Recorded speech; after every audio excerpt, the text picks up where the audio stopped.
We had a few that registered the last time I checked, which was about an hour and a half ago. So I don't know what we'll have when we, you know, get totally into this, but it'll show the number of viewers on the bottom right of your screen.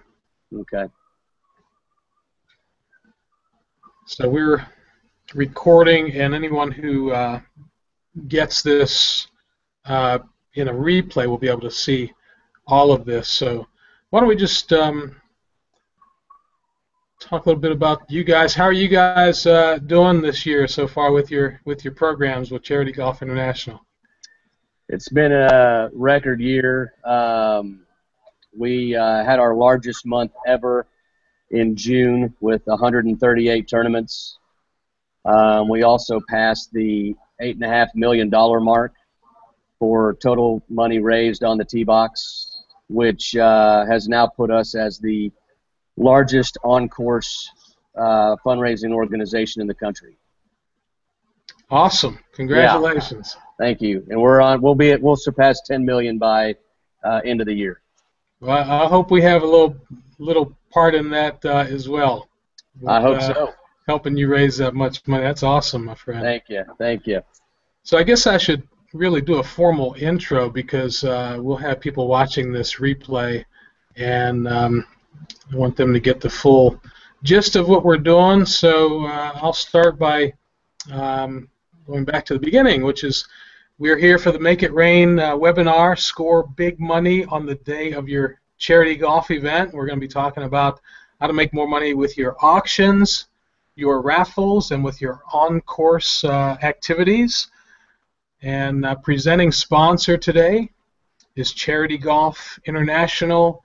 CharityGolfINTL.com is their website. You just heard from their main man, Blaine Isbell, and today presenting will be myself, AJ Ali, my two websites there, Shannon Burnett Gronich and Blaine Isbell, who was just on a moment ago. I'm going to go back to the video here. Let's see here. Bear with me. There we go. Got you guys back. So Shannon's going to be bouncing back and forth between a couple of calls, so it'll be you and I and whoever else comes on. And I'm hoping that we don't have folks that are having any kinds of issues getting on there. So I'm going to take just a second, and I didn't get a chance to get that link emailed to people again, and it's a backup link, so they had a registration link. I'm going to email a couple of people while we're waiting. A couple of the folks that I know registered. Bear with me, I'll be right back. Okay.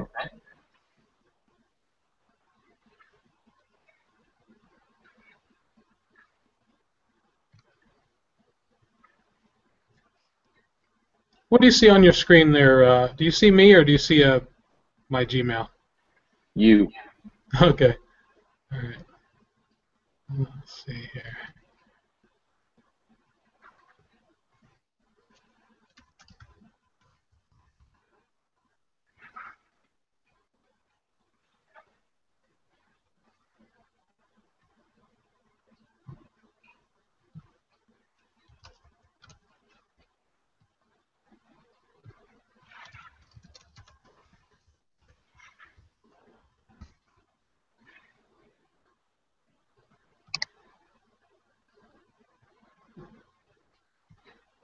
Okay, I just sent an email to a couple of folks, and I'm going to send a text real quick. Have you ever used this system, Blaine? It's my first time. It's a pretty cool system. This is my first time using it as well. Shannon has used it extensively.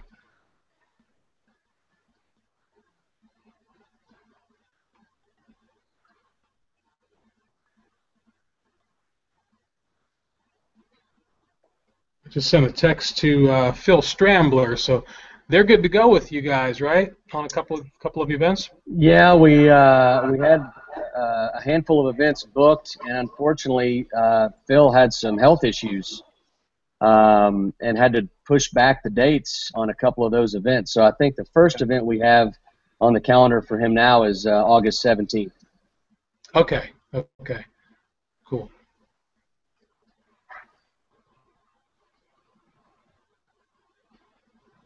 Let's see.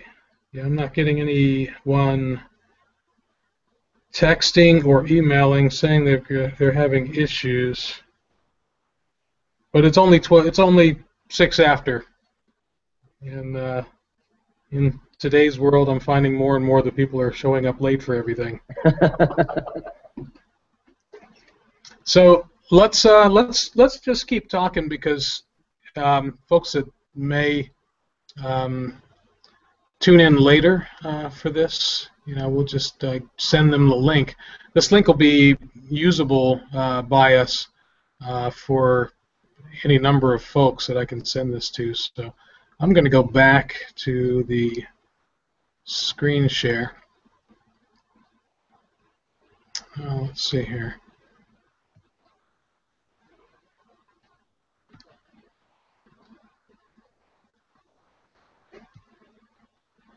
Okay. Do you see that graphic up there, Blaine? Yes. Okay. Great. So I'm going to talk through this as if the people were on the line now, because the folks who are not on the line now can just go back and watch this. And as people come in, then we will just welcome them to the webinar, and we'll just go through it rather than waiting any longer. So this first graphic here, the 7 circles of success, this is where the bucks start for an event. This webinar is all about how are you going to make money on the day of your event. We actually do a 4-hour Make It Rain workshop where this section takes up an entire hour. So we're going to condense things into about 10 minutes on this section for the purposes of this webinar. And this graphic here is the result of a couple hundred events over about a 20-year period. I created this graphic in 2002 originally. I've been using this graphic for 13 years. And it starts with your chairperson and your committee. If you see in the middle there, the pink chairperson, I don't know what that color is. I don't know if it's pink or fuchsia or what, but that is the hot center of activity, followed by the ring where it says committee. And from that chair and committee, we're looking for about 15% of the support to come in. And if you break down all these numbers, it totals 100%. And what I've done is I've looked over data of events over a 20-year period, and I took the best events and I looked at where the money was coming from, and it was spread out over these areas, these 7 circles of success. So to start out with the committee, if you have a committee that is only bringing in 5 or 10% of your expected goal, say you're trying to reach 100,000 and they're only capable of bringing in 5,000, you're falling way short of where you need to be at that 15% or $15,000. And so you either need to get your current committee members to step up more or add people to your committee. What we find in a lot of cases is events are run by 1 or 2 main people, maybe a few hangers-on, and then that's it, and goals are constantly missed. So I try to encourage people to get 12, 15, even 20 people on their committee and break down the responsibilities so that there are 2 or 3 people in each area of responsibility. For example, 3 people dedicated just strictly to getting auction items. Another 3 people dedicated strictly to getting raffle items. Another few people strictly committed to getting sponsors, and so on. And if you get that strength on your committee and you get to that point where you've got that base of 15% that you know is coming in from that particular group, then you can build momentum from there and proceed through the outer rings there. But that's really the start, and it's vital that the chair and the committee really set the tone for the success of the event. The board of directors is the board of directors for the organization, not just for the event, the golf event, but for the organization itself. And as you see, there's another 15%. So again, if you do an event, you want to make sure that you're doing an event with your board supporting it, and not just saying, okay, you go do your thing and whatever you bring in, you bring in. Got to have the support of the organization, and that's 30% of your gross that you should be looking for to make your event successful. The next ring is membership, and for a nonprofit, there could be a formal membership, or it could just be the people that are there who are recipients of your services or affected by your services directly. For churches and other ministry groups, you'll have members, parishioners, etc. And for a large nonprofit foundation, that could very well be the member groups, that are spread out around the country.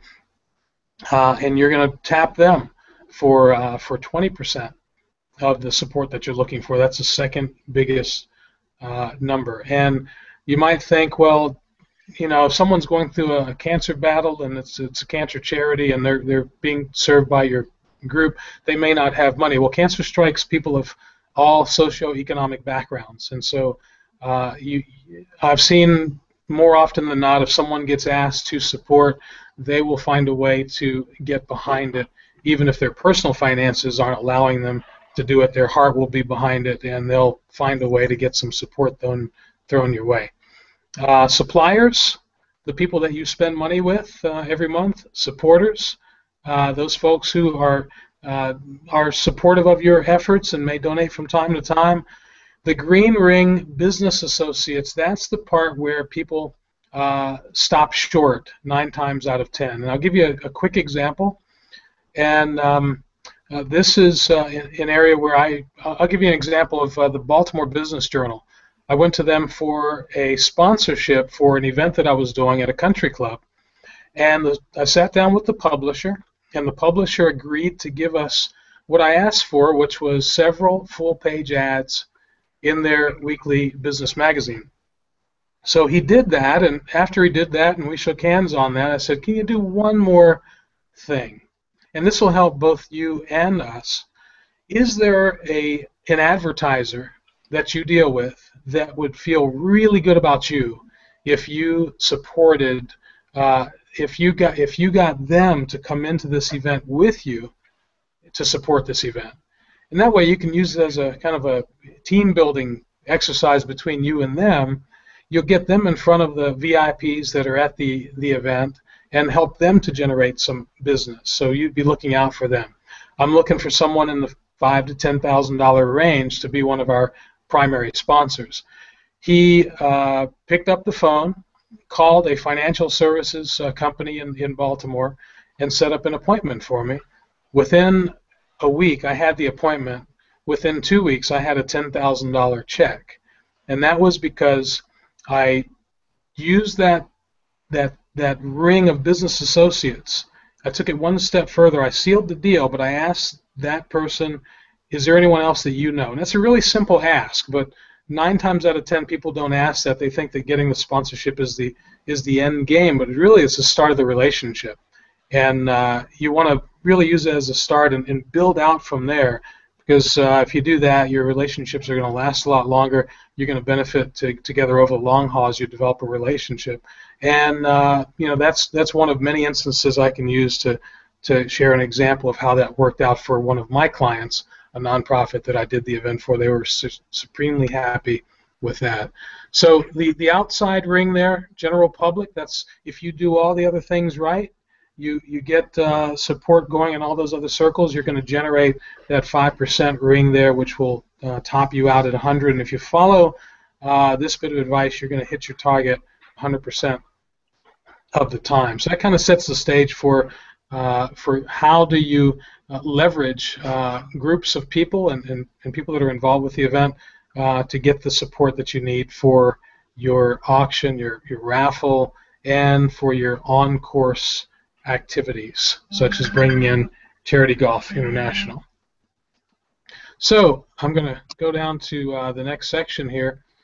And before I do that, Blaine, do you have any comments on that? I agree with the entire graph.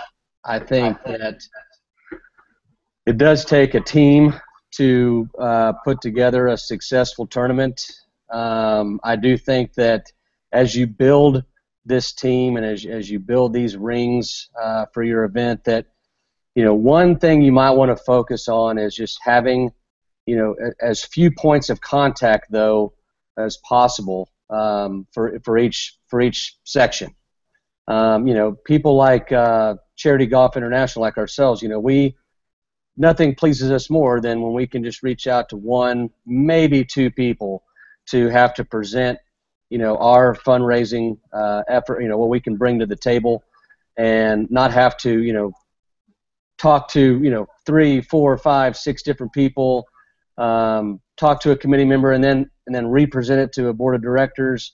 If everybody's working as a cohesive unit and we have, one assigned point of contact for each team, that makes it easy for everybody, especially yourselves.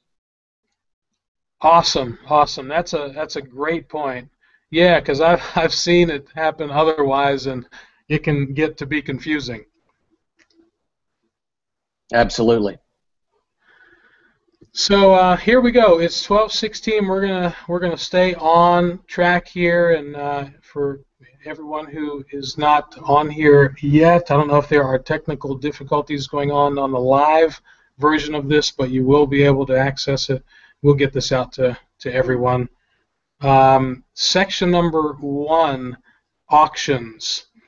Live auctions, silent auctions, both are good. I want to share a little story with you to start out, and then we'll go from there. The photo on the top left, that was me a long time ago with my father on your left, my right, and my brother, who was dressed in blue, on my left, your right. And I've done a lot of fundraising for a variety of groups, but cancer groups in particular have been near and dear to my heart because I lost my father and my brother both to cancer, my father lung cancer, and my brother to Hodgkin's lymphoma. And that photo was actually taken the day that we went to see Cal Ripken Jr. break the record of the most games played in a row. And that was a really special day for me. It really, the loss of them, and also the fact that my wife, my mother, my wife's father, and one of our daughters went through cancer battles, and we lost my wife's mom to cancer.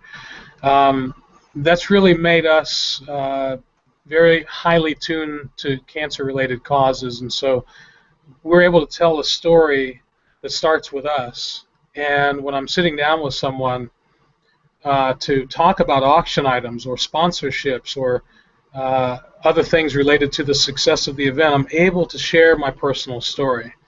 And I would say that if you're representing an organization and you have a personal story, you want to get that out there early, because there's an old saying, people don't care what you know until they know that you care. Well, if you put that information out there and make yourself vulnerable a little bit and share that, it's really going to help pave the way for people to want to get behind not only your cause, but get behind you because they know you've got a personal interest in it. I would say you really want to make sure that your whole team knows that, and seek out the people, especially the ones who have been affected by whatever it is that your cause represents, and get them to share their personal story.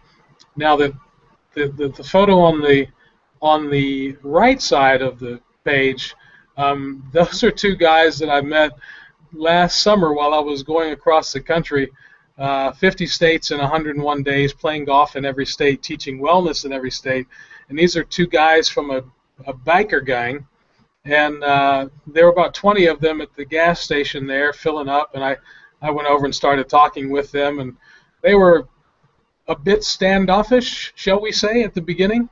No smiles, not any real talking, but I kind of eased my way into getting them to talk with me, and we actually had a pretty good talk about wellness and about life and some of their experiences, and we wound up taking photos, and it's just a little illustration there of how if you just let yourself get out of your comfort zone a little bit, and really extend yourself to making friends, that it's possible to break down even the highest barriers.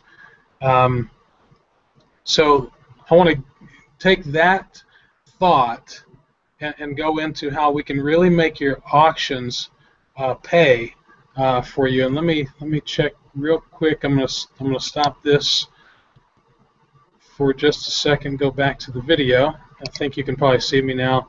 I'm just checking to see if anyone's logged in. It looks like we are still at 0. So I think, Blaine, we might be experiencing some technical difficulties with the link that was sent to others. We're going to keep going because people are going to wind up seeing this. We'll be able to send that link out of the recording. Okay. So we go back to screen share. Let's see here. There we go.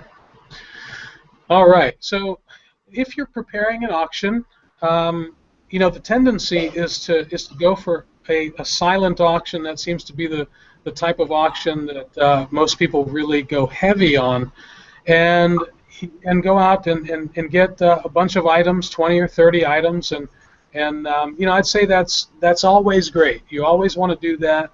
If you're expecting 100 people at your golf event, really you want to go for 30, 35 different items. The one thing you don't want to do is get a ton of stuff on consignment for your silent auction. If there are a handful of really hard to get items, that's great. You know, maybe 5 or 10 out of the 30 or 35, but no more. And go for a wide variety of items. And I also want to recommend that you go for items that don't appeal to golfers. Remember this stat: 10% of the population golfs. 90% don't care about golf at all. But they do love to go to restaurants. They do love to go to spas. They do love to go on trips. They love things that you can put on your skin, and shopping sprees at apparel stores and things like that. So these other items that appeal to the 90% of the population out there are very important. And you also want to remember that the golfers who are there at your event, well, they're going to be looking for items for their husbands or wives, for their children, for their other family members, for their friends, maybe even their coworkers. You know, if there's something coming up that they want to find some small items for. So you want to get a wide range of items that appeal to a wide range of people. And you want to also go for varying prices. You want to get everyone involved in the bidding. So make sure you get some things that start out at $5 or $10. And also the big items, the big ticket items that you can start at 50 or 100 or more, and go for the big bucks. Now, for the live auction, this is where you can make the really big money. I'll give you one example of an event that I did years ago. It was for a teen suicide prevention program, a nonprofit, and we helped them raise 40 grand their first year and $80,000 their second year. And the sponsorships and the golf spots and the other revenue that came in, mulligans and all that stuff, that really kind of covered the cost plus 10 or 15%. The auction made up the vast majority of the profit, 85 to 90% of the profit. And we had a live auction that was killer. We had trips, both timeshares that were donated by board members and others, and hotels. If you look at the graphic there, Turtle Bay is one of the photos. It's one of the best resorts in the country. It's in Hawaii. And if you get in touch with 20 resorts around the country, just cold call. If you just call their marketing people, I guarantee if you call 20, you're going to get 3 or 4 of them to donate a package to your cause. That is the cheapest, most effective way that they can market themselves. They're not spending any money. They're going to have to pay a cleanup charge for the room when the person leaves, and when the people come, they're going to spend on food and other things. So don't be afraid to call a 4 or 5 star resort and say, hey, I've got 100 people coming out to my event, plus I'll get blast out to thousands of people or hundreds of people through our email and social media, and you'll be surprised at how many of those resorts will say yes and send you a package, a 2-day or 3-day or 4-day stay that you can use for your live auction. I want to stress live for the bigger items. You take the top 10 or 12 items that you collect, and you put those into a live auction, and then you find someone who's going to have a good sense of humor, going to be really outgoing. Maybe they're a local celebrity. When I say local celebrity, I'm talking about a newscaster or sportscaster, someone who's on television or radio. They're used to being in front of crowds. They're used to performing. If you get a professional auctioneer to donate their time, sometimes they'll even donate an item or two to your auction. But you want to get those 10 or 12 items being pitched by someone who's going to have a good time and get everyone else involved in having a good time at the event. I put a couple other samples there. If you see that photo of me with Gary Player, one of the greatest golfers of all time. Now we're talking about experiential things. So there are many events that are out there that you can go to. You're having an event, but you might want to check in with your local PGA Tour stop event or some other, maybe a celebrity event, and say, hey, can we trade some things? Can we trade some tickets for each other and maybe a VIP status? And if you can latch on to something that can give someone a VIP experience. Now, I was there at an event, at Arnold Palmer's event as media, and so that was the photo after I did an interview with Gary Player. You can actually find that on YouTube. It's a pretty cool interview with him talking about his career a little bit and other things. But that's an experience. It was fun for me. And I'm in the business, but for someone to have a behind-the-scenes experience at a celebrity-driven event is a great auction item. On my far right is my wife Jane at a NASCAR experience, and that was something that we both went to. It was a cancer-related event, and we were invited to that. We were able to get into the passenger side of a NASCAR vehicle and go about 165 miles around the track, and that was super cool. Everybody had a great time, and that's another item where if you call one of those places, they're more than willing to donate to charities. You want to get some high-profile, high-end items donated that people don't see every day. You know, sure, you want to get the foursomes at golf courses and things like that, but go for those experiential things that they're not going to see every day, and you can generate some big money. Another tip, if you get an item that you can get multiples of, you'll always have people bidding items up, right? So what happens to that person that comes in second? So maybe the winning bid is $4,000, but you've got a $3,000 bid that didn't win.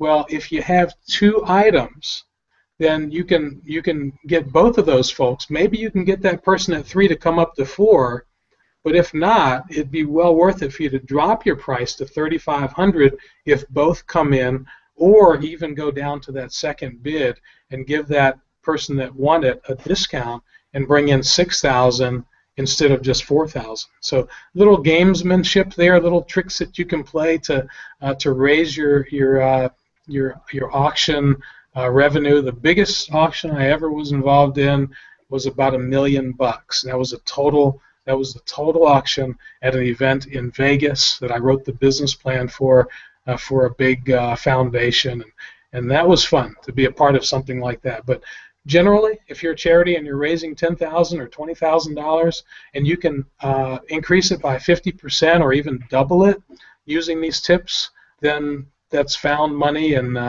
you'll be experiencing a much better event. All right, Blaine, any thoughts on live or silent auctions?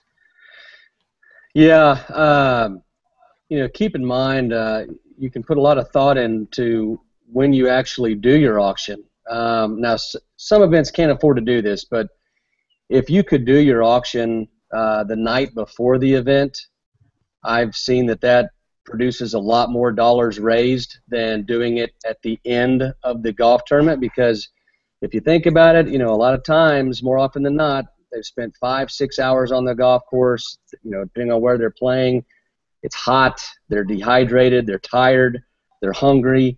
If you are mixing your auction with a dinner, make sure they're paying attention. Make sure they're not eating food while you're trying to auction off the items. Great point. Do the dinner first, and then do the auction after they're fed and satisfied.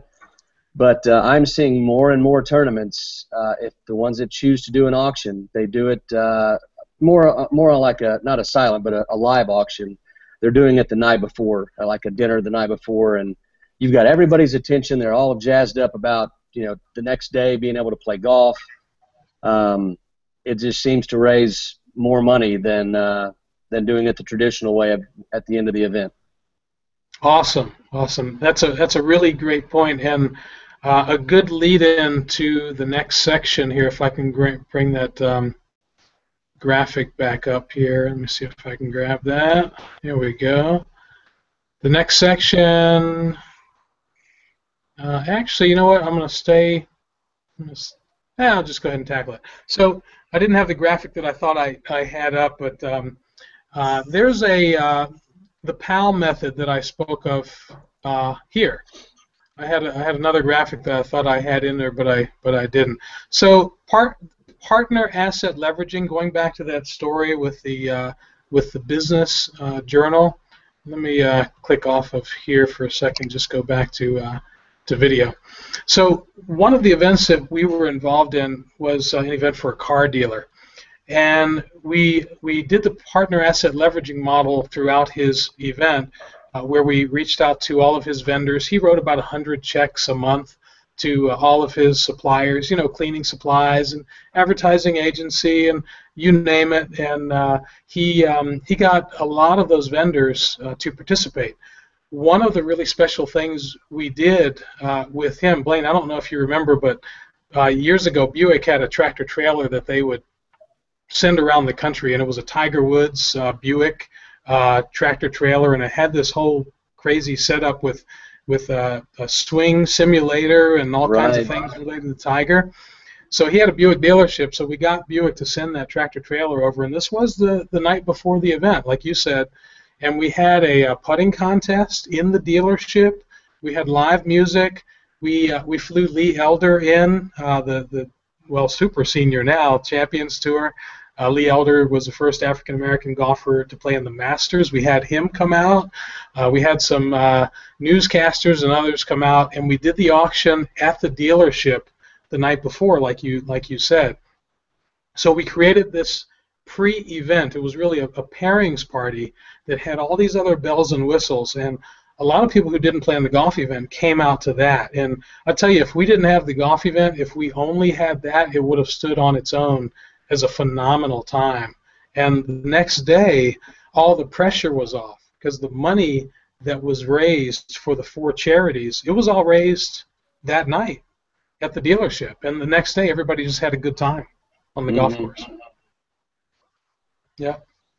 So that was a good point. I think also, I'm kind of tying this in with auctions, raffles, and just planning a tournament in general. Don't be afraid to, ask for higher buy-ins at your event. Don't be afraid to, bring in, like AJ said, some really big ticket items. You don't want it to just all be, extraordinarily priced items, but don't be afraid to bring in those home runs. I see more and more tournaments, who, in years past, their entry fee was, maybe $150 a golfer. Don't be afraid to double that, triple that. More and more people are now trying to be feel involved in terms of their give back to either the community or to a local charity or a national charity, like you've already touched on. We all have, some of us have connections to certain charities. I'm like yourself. I have, through family members of my own, I have ties to, the American Cancer Society, and they're close to my heart. I really want to hammer that home. Whether you're using Charity Golf International to help you with your fundraising or not, does not matter. I really encourage everybody to just not to be afraid to, step up a little bit and be more aggressive with your planning of your tournament and the costs of your tournament. People will pay, especially if you're in a major, in or near a major metropolitan area. You can cast a much wider net, invitation-wise, versus someone who may, be limited to a rural location. Maybe you have your event closer to a larger metropolitan area so that you can cast that wider net and get more people to come to your tournament. Maybe you increase your golfer number from 80 the year prior to 120 to 144 the next year. I'm seeing tournaments who are playing it on 2 courses because their interest has increased so much. Just don't be afraid to take chances to get people excited about wanting to come out there and make it an event, not just a tournament. Yep. Great points. That's awesome. And this is from a guy who's, how many events have you been involved in the past couple of years? Let's see. We right now we're at 1,700 events since 2012. Wow, that's phenomenal. That's phenomenal. Now, the golf world kind of experienced a downturn for several years, and I really think that things are coming back. And you're a testament to that. You guys have experienced great success, and you're helping charities raising millions of dollars, and you're seeing some cool things out there. So I appreciate you sharing that info. Absolutely. So I'm going to just spend a minute on this, not a minute, a few minutes on this next section, which is about your raffles. And the graphic on the top there has your typical raffle table where you've got some items listed there, but then below that is a Mercedes convertible. And this is the one thing that I want to say about your raffles. Don't just consider the $1 a ticket kind of raffle when you're doing your raffle, and don't just consider that there will be people there the day of the event. If you've got an organization that can reach 1,000 people, 5,000 people, 10,000 people through social media or maybe even your own mailing list, through other things, other groups that you may be affiliated with, then I would say look at the broader picture. Going back to the thing that says 90% of people don't golf, only 10% will be interested, and not all of those people will even show up. So as you're building your event out, here's another way that you can experience more success on the day of your event by looking ahead the months prior to, getting together with an auto dealer, and if you can't get them to donate a vehicle, and they do that from time to time, but if you can't get them to do that, then get them to commit to a lease of a vehicle, them supplying a 1-year or even a 2-year lease on a very high-end car, something sexy like a convertible Mercedes. The one shown here costs less than $40,000, I believe. So on a lease, you're talking maybe $5,000 or $6,000 expense to the dealership or to a sponsor that would put the money up for that. And then you have the ability to sell raffle tickets at $20, $50, or even $100 per ticket and cast that wider net to people that aren't even going to think about showing up at your event but would be more than willing to support the cause. You can also have some second, third, fourth, fifth prizes to that, and of course you'd make it so that the winner would not have to be at the event in order to win the vehicle. That's how you're going to get people to buy tickets to something like that aren't going to show up at the event, but they may still want the chance of winning, and they definitely will want to support your cause. Now, I've raised at some events tens of thousands of dollars by doing that, and don't ever be afraid of reaching the minimum goal, because you want to put a little clause in there that says if you only sell X amount of tickets, it reverts to a 50-50. And we've had to do that on a couple of occasions too, where we had, for example, a BMW, what was a Z3, I believe, Roadster, that we were trying to raffle off. We didn't sell enough tickets to cover the the cost of the car giveaway, but we had in there, not in fine print, in big print, if we only sell X amount of tickets, it'll revert to a 50-50. And I remember that guy was really, really, really happy when he got something like $10,000 in cash. There were no complaints. Yeah, I bet. So we're at 12:41, and I want to go to the next topic, which is Blaine. This is going to be on you, my man. This is about the day of on-course events, how to make things more special, and I'm going to let you take the wheel on this one. Okay. First of all, I want to thank you again, AJ, for letting us be a part of this. I've really enjoyed building our friendship and relationship since the start of this year. I want to, before I even start with charity golf, kind of going back to what AJ just covered on the raffles, and market your event. Don't be afraid to market that event. I mean, social media allows us to do so many things now at zero to limited cost. Get the word out. Just a one-time mailer is not going to generate the buzz that you're really hoping for. There are plenty of ways to get it out, get the word out, get people talking about it, and that's what you want, because ultimately all you have to do is if you can get them there, if you give them the tools to continuously want to come back year after year, now you've built an event. I touched on that earlier. Turn your tournament into an event. Make people talk about it and say, hey, if you're doing a tournament, you should do what these guys did, because it was awesome and I had a blast, and I will always remember that experience. And that's exactly what we always try to do with Charity Golf International. We started this in 2012 with 4 entertainers and 40 tournaments. And now we're doing, this year we'll do over 1,000 tournaments. We're averaging about 125 to 135 tournaments per month. And we have now become, as I mentioned earlier, the largest on-course fundraising organization in the country. And we do events all over North America. So we can do events in Canada. If you have, if you reside there, or if you're trying to raise money for a charity there, we can do that. What we do is very, very simple. My business partners and I have independently contracted with 17 now. I believe the last number I told AJ was 13. Yeah. We've expanded now to 17. We contract with 17 of the RE/MAX Long Drive Tour professionals. We have the current senior champion, the current men's champion, and the current women's champion all on our staff. So we're very, very blessed.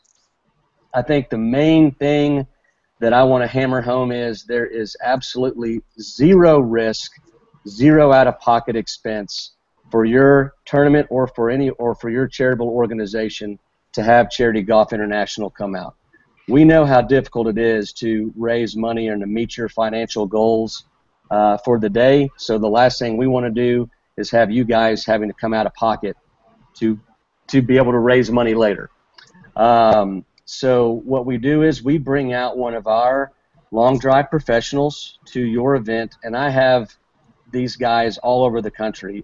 I can put someone either in a car or on a quick plane trip and be there within a short period of time, and it minimizes the total travel costs. Again, you're not paying for those travel costs, and I'll get to where those travel costs surface here in a second. But these guys hit the ball farther than anybody on the planet. So if you're looking for a way to reliven your event, get the excitement level back up, maybe it's gone stale, maybe it's your first annual and you just want to come out with, you want to make it pop the first year, to be able to see a human being hit a ball effortlessly 400 yards is a sight to see. Unfortunately, I'm not one of those gifted people, but all these guys just do it with the just utmost ease, and most of them, 90% of them, are also trick shot artists. So they'll squeeze, they'll include some of those trick shots. I've got guys who can, drop a ball from their mouth and before it hits the ground, hit it 400 yards. It's insane.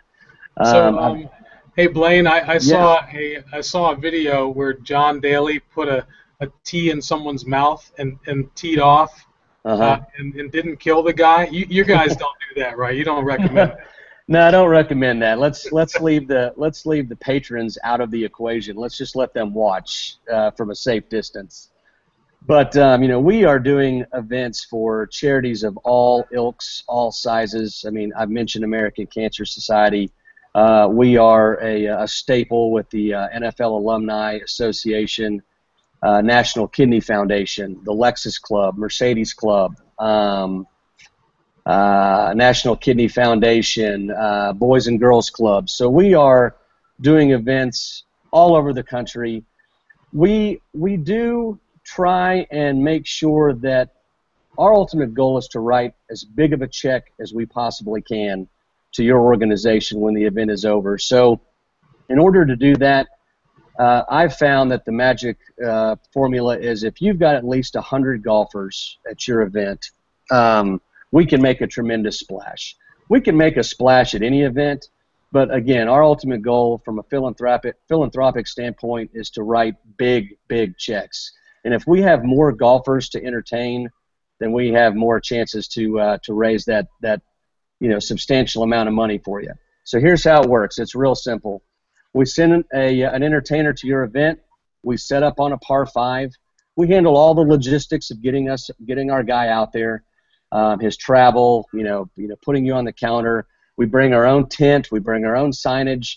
The only thing we ask for is a table, 2 chairs, and 2 volunteers. We want 1 volunteer to help us take cash and credit card donations on the tee box, and then another volunteer out in the fairway helping spot these 400-yard bombs, and then also watching the second shot, because here's where the fun really comes into play. It's already a wow factor getting to see these guys hit the ball 400 yards, but where we really make the money, every one of your golfers will get, our entertainer will hit their tee shot, that foursome's tee shot, when they pass through our hole regardless. It's not a pay to see, it's not a pay to play, it's not a beat the pro. Everybody's going to get a 400-yard tee shot hit for them on that par 5. So most importantly, I bring that up because it improves the pace of play. If you can imagine every single foursome hitting their second shot from 130 yards out versus finding their ball in the trees and searching for their ball in the woods or in the water, it helps the pace of play tremendously. And if you can shorten the time period of your tournament, you keep your players happy and you keep them coming back. So then our entertainer will give like a 45 to 60 second pitch on the tee box. We make sure they understand there's absolutely zero obligation to make a donation. We're not here to pressure your golfers. We're here to raise money and we're here to have fun. So where we get them digging into their pockets for your charity is any golfer who makes a qualifying donation towards your charity then has the opportunity to win the golf trip of a lifetime. After they've made that donation, our hitter will hit their tee shot. The golfers in that foursome who've made a qualifying donation will then go to their second shot, again, only 130 yards out from the hole. And if any of those golfers that made that donation can hole out that second shot, make a hole in 2 on a par 5, which is a shorter shot than trying to make a hole in 1 on a par 3, you win an all-expense-paid trip, 3 days, 2 nights, 3 rounds of golf for you and a friend at Pebble Beach, California. What? Yeah, and you get to play Pebble Beach, Spyglass, and Spanish Bay. I've been blessed to play all 3. They're 3 of my top 5 favorite courses I've ever played. If you've never been to Monterey or never experienced 17-mile drive, it's a $5,000 trip, and all you got to do is hole out that second shot. Now, people may say, well, yeah, but how many times how many people really make that shot? We've given away 12 of those trips this year alone, and we're only in July. That's awesome. We had 2 women on the exact same day, one in California, one in Pennsylvania, both make the shot at about the same time of day, which was kind of scary. But, we had 2 in one day. Last week we were out in Connecticut. the very, very last group of the day. It also just so happened to be that they made the largest donation of any foursome of that day, and I'll be darned if the last group of the day didn't make the shot. And I mean, they're jumping up and down, going nuts. Wow, that's great.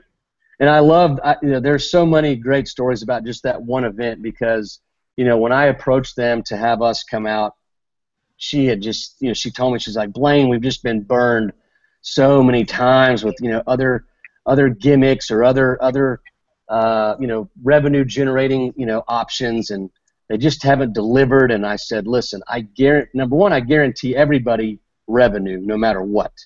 You will make money off Charity Golf's efforts, guaranteed.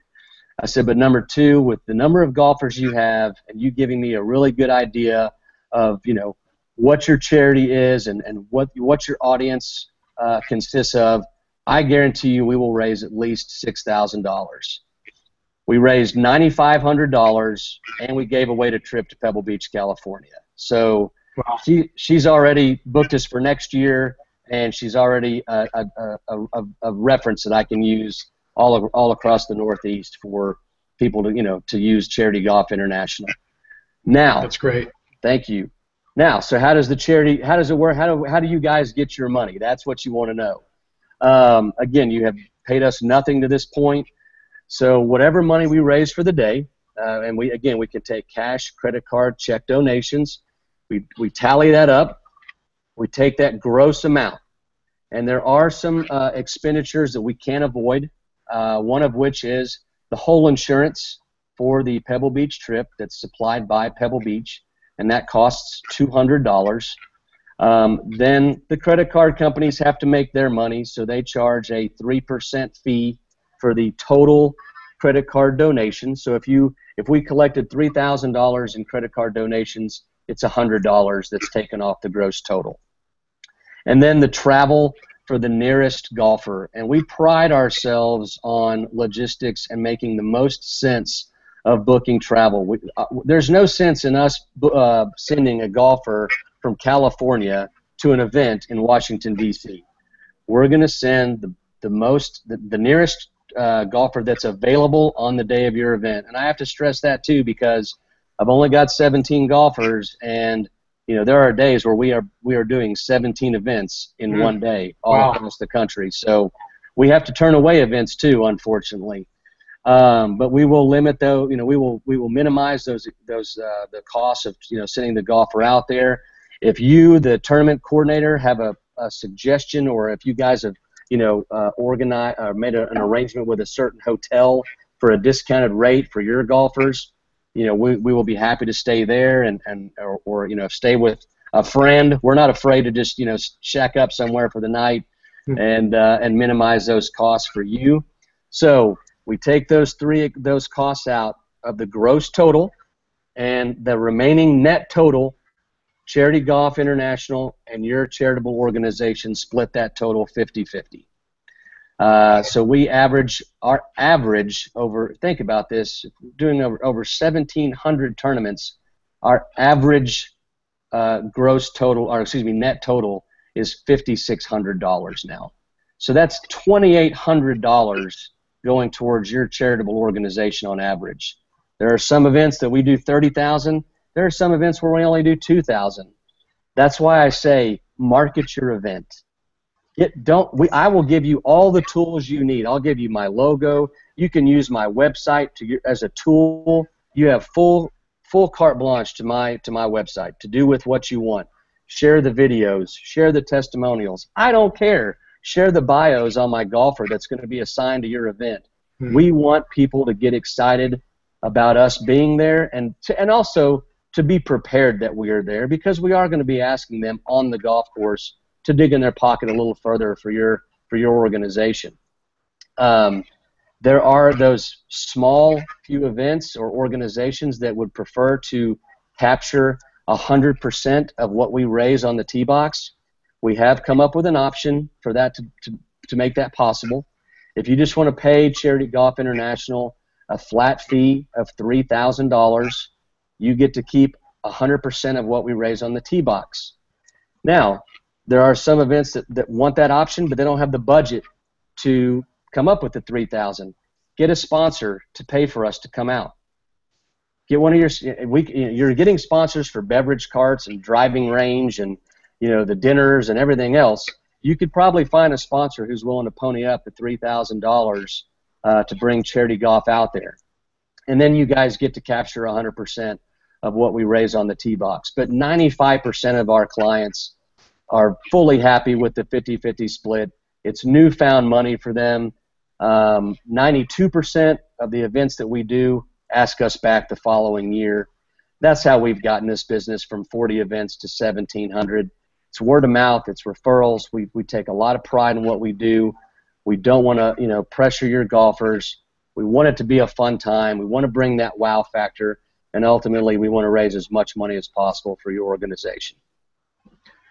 Blaine, I've been to a lot of events, and it never gets old when you have a long driver out there, because they do something that I can't do, which is hit that ball 400 yards, and the sound that it makes when it makes impact is just amazing. And to see that ball travel that far, it's so much fun. And so it is. Yeah. So I really love what you guys are doing, and I know that it's adding great value to these events. And it's almost like, well, it's not almost, it is like they're getting an entertainment package that adds great value to their event that A, they don't have to pay for, and B, it generates money for the event. So it's the perfect combination. Thank you. And it gets people talking about it, I mean, like you said, it never gets old seeing that. And it's funny you bring up, the sound that it makes. And, everybody asks us, hey, can I hit your driver? And, we can't let them do that because, they are expensive pieces of equipment. And they're not the kind of stuff you buy off the shelf at Golfsmith. But what we have included now this year is we have partnered with the company that provides our drivers, Mutant Golf. And if a group does make a $2,000 donation as a foursome, or if an individual makes a $500 donation, they will receive one of those Mutant Golf drivers. Oh, nice! That's awesome. So we want to give our thanks to the ones who are really stepping up to the plate and making those aggressive donations, for the charity. And that's what it's all about, is raising as much money as possible. And so, yeah, we've come up with a great way to show our thanks for that. And stay tuned, because as we move into fall of 2015 and certainly into 2016, we're always spinning our wheels on, what we can do to continue to grow and just make this thing even better. And I'm excited to share what we come up with. We've got a lot of ideas on the table. We're talking with our long drive professionals to get their feedback and get their input on that. We want to be able to provide a lot more giveaways on the tee box for those who make those donations. So it's just gonna make your golfers want to come back year after year and talk about your tournament. Well, you guys are doing a really fine job. I've seen a lot of on-course promotions over the years. I think what you guys are doing is the best that's out there. And I guess if you're the number one in the United States, because half the golfers in the world are in the United States, you must be the number one in the world as well. I would hope so. I can't confirm that nor deny it. So, but yeah, we're very proud of what we've done, and it's hard work. But these guys love hitting balls, and if anybody asks, well, what if they don't hit me a good shot? We'll hit one until we do hit a good shot. You're not going to be hitting your second shot on a par 5 from the river or from the trees, I can assure you. You'll be in the middle of the fairway. In other words, you won't have to hit it from where you normally hit it. That's right. That's right. I'm just speaking for myself. No, that's right. And, I do want to say this, too. We understand that there are other options for you out there. We get that. In fact, there are other people who have tried to mock what we do. But like you said, no one's raised more money on the tee box than us. We do it right. We don't, you don't have to pay to see our guy hit. You're not going to get pressured to make the donation. When the day's over with, if you've got at least 100 golfers, we'll make the money we set out to make for your day. and we'll write that big check. And I will say this too: I think this is pretty awesome that you will receive your check from your 50% of the net split within 72 hours of the completion of your event. Oh man, that's great. That's really, really great. I Yeah. want to share your logo real quick with everyone one more time. Get that up there on the screen. So there we go. Charity Golf International, and the web addresses for Blaine and Shannon and myself: CharityGolfINTL.com, ShannonBurnett.com, and onthetee.com. Blaine, I want to thank you so much. Do you want to give any more information, a phone number, or Absolutely, email? absolutely. There's the two best ways to reach me. My email is Blaine, BLAINE, at CharityGolfINTL.com. The INTL is obviously the abbreviation for international, but we wanted to condense that a little bit. And then my cell phone number, I'm always available. I'm not afraid to give it out. It's 817-637-4321. And I'll take your call any time of day. Blaine, thank you so much. I recommend Charity Golf International at all of our Make It Rain workshops, and anytime we're consulting to a group that's doing a golf event. That is a great way to bring added value to your event and help you raise more money. They're a heck of a team. I've met a few of the folks that are the long drive champions, and all of them are wonderful. They all check their ego at the door. I've never had a bad experience, and Blaine and his team will do you right every time. Shannon, who unfortunately had to bounce to some other things, she's wonderful. She helped to set this up. She is the host of this webinar. She was able to set everything up for us to do this for you today. ShannonBurnett.com. Shannon Burnett Gronich, and she does amazing media training, event training, and she can help you if you go to her website, or if you call me at 443-463-5009. I can get you two in touch with each other. Just want to thank you again, Blaine, for being here today, and thank you for having me. Best of luck for the rest of the year. I'm excited to see what your final tally will be on the number of events and how much money you guys raise for charities. We're excited to see that total as well. And I'm sure the charities are just as excited too. I think so, yes. All right. So for Blaine and for Shannon, this is AJ Ali. Make it rain. Signing off. Look for us at our next workshop or webinar. Check out the schedule at onthetee.com. If you want to email me, I'm at ajaliwins@gmail.com. And again, my phone number, 443-463-5009. And as always, I want to leave you with a health tip. I am the host of Wellness 101, the new TV show coming on in January of 2016. You can check that out at wellness101life.com.